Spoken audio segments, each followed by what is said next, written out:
Hello everyone, I'm Errant Wizard and welcome back to Mass Effect. We're here back down in the engineering bay. We just got finished talking to Garrus after our last mission, and I thought we'd start this one off by talking with Tali. We haven't talked with her in a long while, so let's see what she has to say. Down here in the core of the engine room, their glorious Element Zero core here. Shepard, I'm glad you're here. Okay. Alright, so this is a conversation we only get once. And so I don't want to skip this one. But we actually are missing a conversation with Tali. There's one that I don't think we've actually triggered, or I apparently did trigger it and didn't film it because I don't think it's been in one of our episodes yet. So I'll go back and grab footage of that and cut it in here. Oh, hello, Shepard. Oh, Tali, what's wrong? Are you okay? I don't know. Your ship is amazing, and your crew's been really great. That's good to hear. Especially your chief engineer. But I just sort of feel out of place.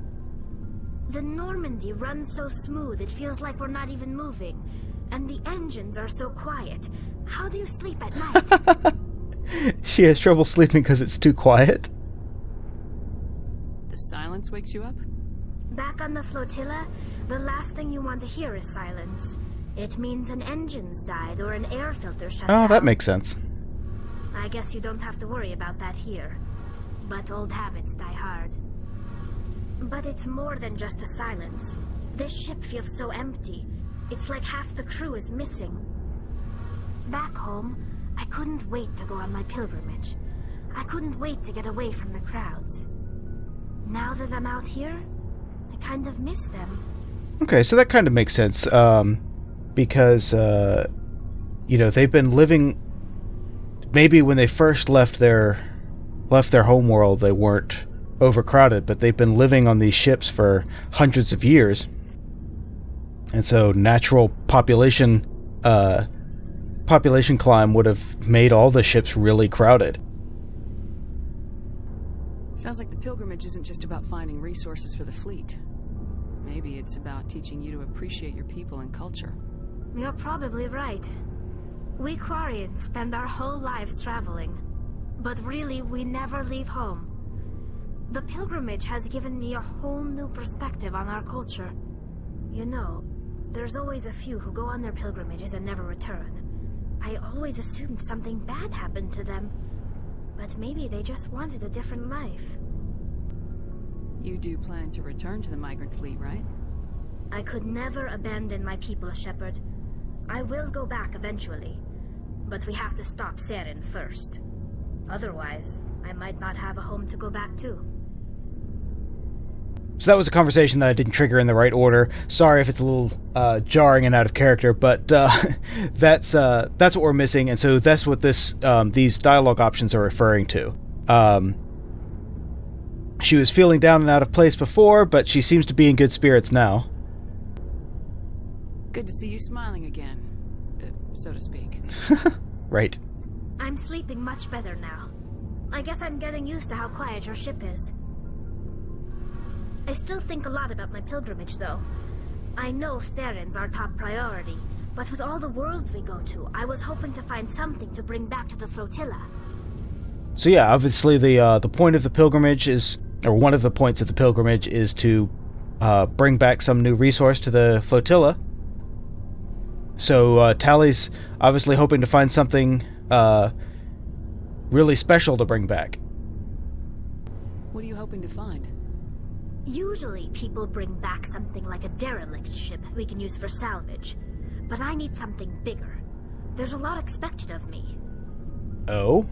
Why you? What's so special about you? It's my father. He's the senior member of the Admiralty Board. He's one of only 5 people who can overrule the decisions of the Conclave for the good of the migrant fleet. My father is responsible for the lives of 17 million people. Our entire race is in his hands, and I'm his only child. Oh, really? Okay. Well, that's a twist. So are you some kind of heir to the Quarian throne or something? No, it doesn't work that way. My father's position isn't hereditary. I'll probably never serve on the Admiralty Board myself.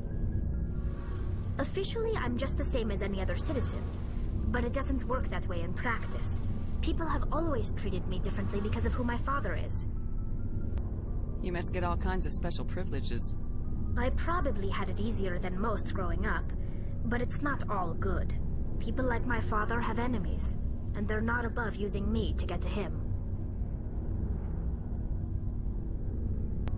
Why didn't you tell me this before? I guess I'm just tired of people judging me because of who my father is.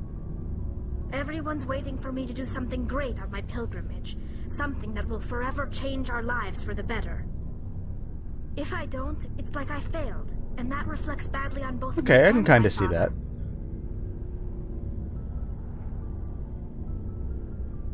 The work you're doing here is more important than anything any Quarian's ever done before. Eh.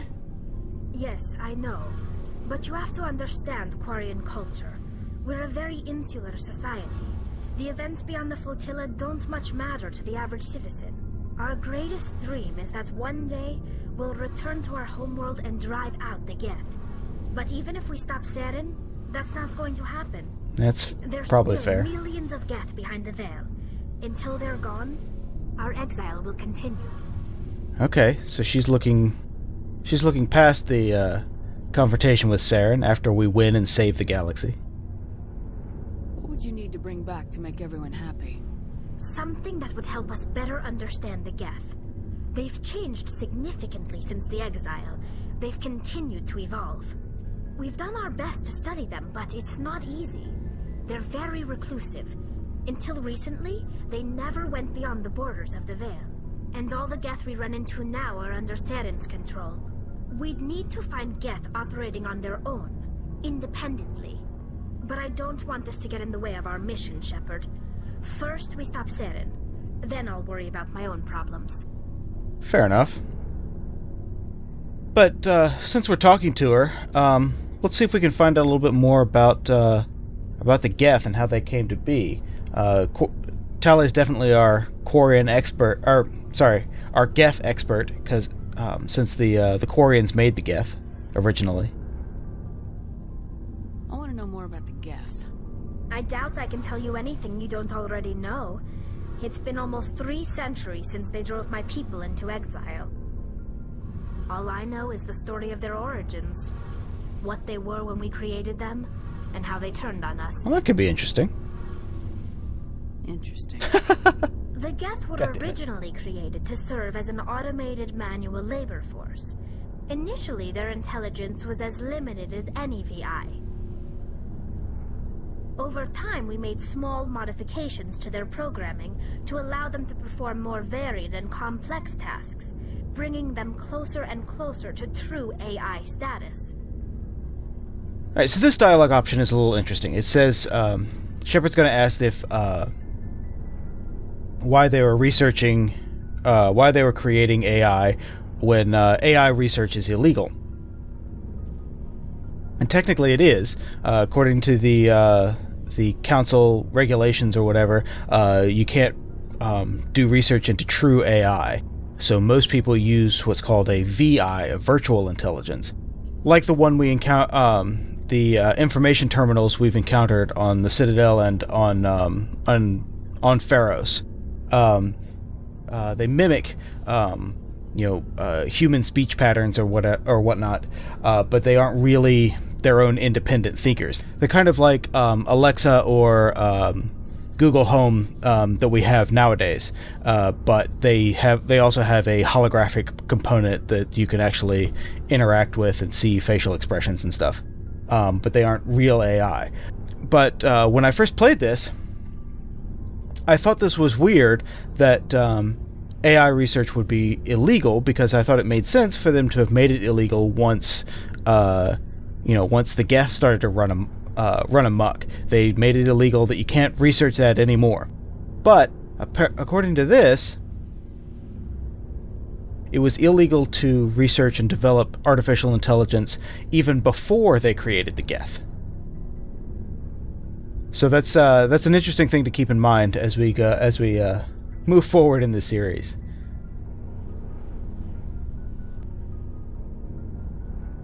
come the Council didn't step in and stop you? This wasn't true AI research. We may have been skirting the bounds of the law, but we never did anything that was actually illegal. The changes were so insignificant, so gradual, that we were able to control them. Or so we thought. But one thing we underestimated was the power of the neural network. A million Geth thinking simultaneously created an inherently unstable matrix.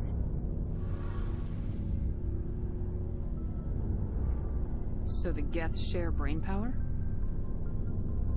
Many of the Geth's logic systems were designed to work in concert with other nearby Geth. Basically, the more of them you have in a group, the smarter they are.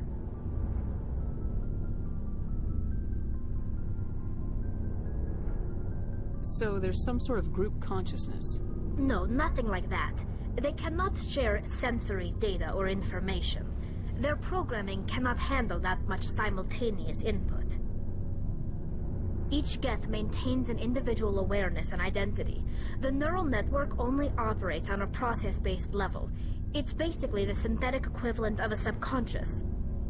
But when they're in close proximity, they can coordinate low-level functional processes, freeing up more capacity for original or independent thought. Okay. That doesn't make any sense. I'm probably oversimplifying.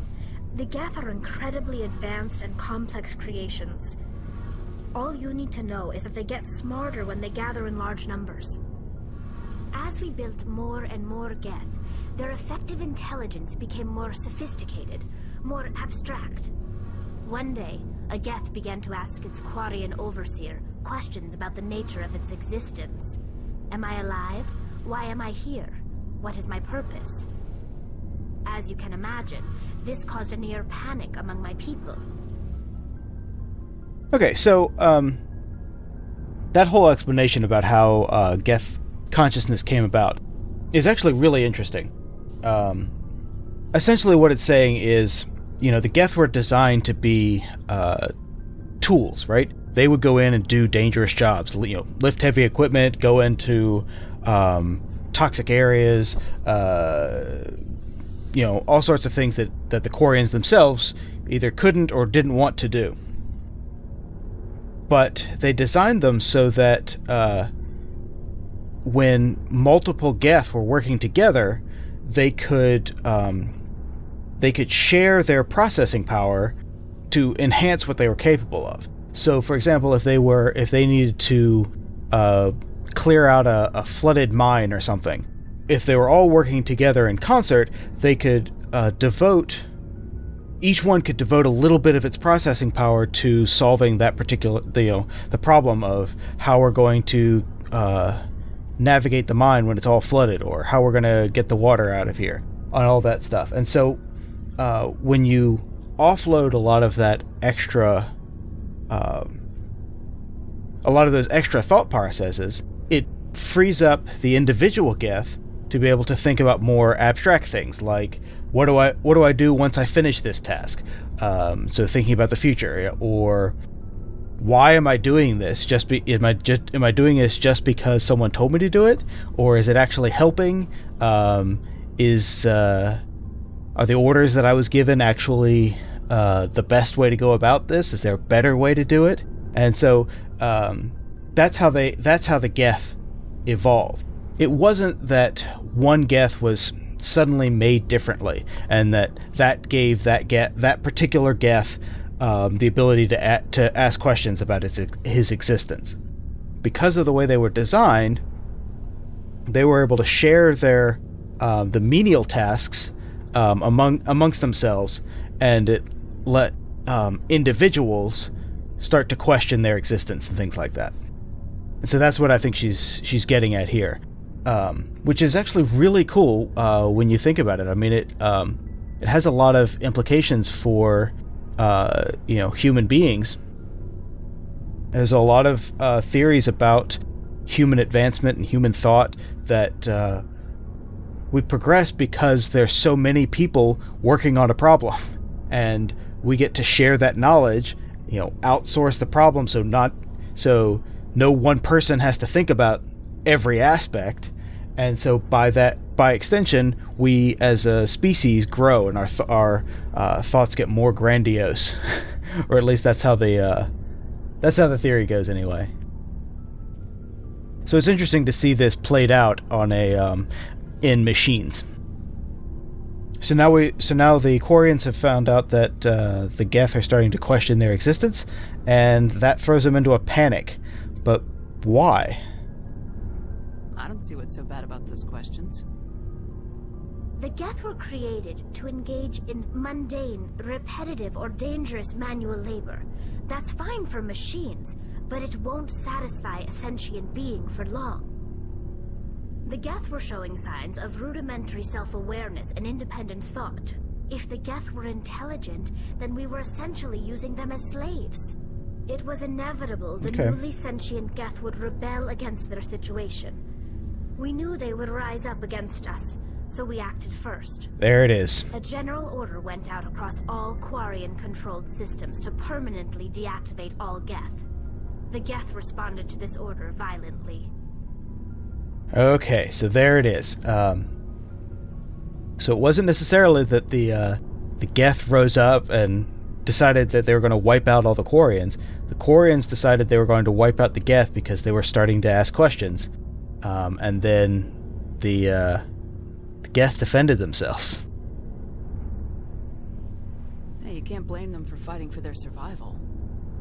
We had no other choice. The Geth were already on the verge of revolution. By acting quickly, we had a chance to end the war before it began. The hope was that most of the Geth would still be little more than machines, incapable of organized resistance. But they had progressed much further than anyone anticipated. The war was long and bloody. Millions upon millions of Quarians died at their hands. In the end, we were forced to flee our own homeworld. We feared the Geth would pursue us, but they never came beyond the Veil. Now we drift through space, exile, searching for a way to reclaim what was once ours.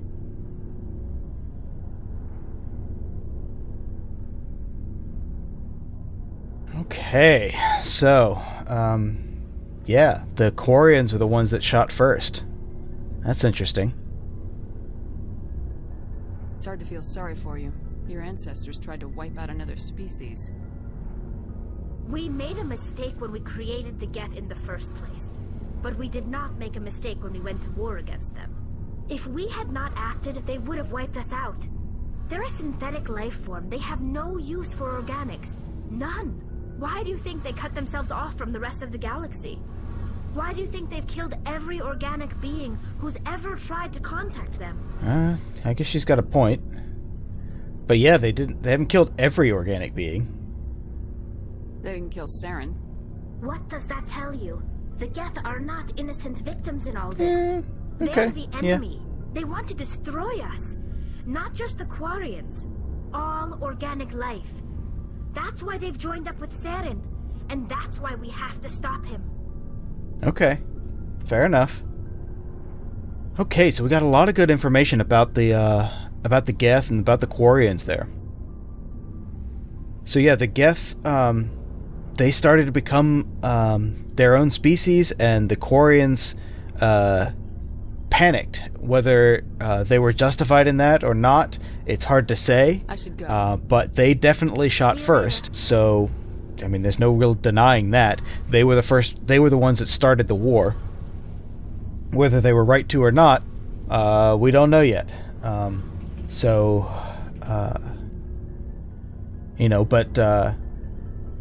it certainly doesn't seem like the Geth are willing to talk. So it's probably a purely academic discussion at this point anyway. The Geth are going to fight us no matter what, and we've got to defend ourselves. Alright, that conversation ran a little bit longer than I was expecting, so I think we'll end this episode here, and come back next time and hopefully get another mission in. Thank you all very much for watching, and I will see you next time.